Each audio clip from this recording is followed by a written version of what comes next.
Vaccine বা steroid ছাড়া সম্পূর্ণ প্রাকৃতিক উপায়ে কোরবানির জন্য পশু প্রস্তুত করছেন গোপালগঞ্জের খামারিরা। দেশি জাতের এই গরু মহিষ জেলার চাহিদা মিটিয়ে যাবে বাইরের জেলায়ও। ঈদ কেন্দ্র করে দিনরাত ব্যস্ত সময় পার করছেন খামারিরা। স্যান্ডেলিনা সো, রূপচর্চায় আভিজাত্য। কোরবানি ঈদ সামনে রেখে ব্যস্ত সময় পার করছে গোপালগঞ্জের খামারিরা। দিনরাত চলছে পশু পরিচর্যা। কোরবানি হাটে চাহিদার শীর্ষে থাকে দেশীয় জাতের গবাদি পশু। কোনো রকম ভ্যাকসিন বা স্টেরয়েড ছাড়া গরু মহিষের কদর সবচেয়ে বেশি। তাই প্রাকৃতিক খাবার দিয়েই গরু মোটাতাজা করছে জেলার খামারিরা।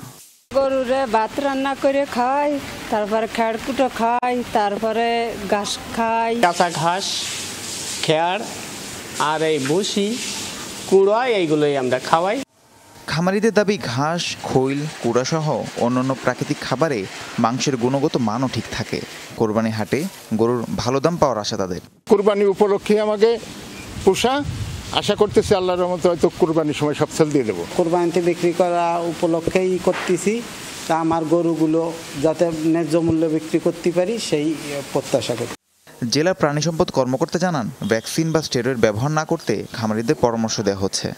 স্টেরয়েড মুক্ত গরু এরকম বিক্রি হবে এবং আমরা বিভিন্ন জায়গায় যে খামার পরিদর্শন করছি সেখানে কোনো খামারিকে যাতে স্টেরয়েড ব্যবহার না করে সেভাবে পরামর্শ দিচ্ছে। জেলায় ছোট বড় মিলিয়ে 20টি পশুর খামার রয়েছে। কোরবানির জন্য পশু প্রস্তুত করা হয়েছে প্রায় 40,000। রাহিম সারোয়ার, যমুনা নিউজ।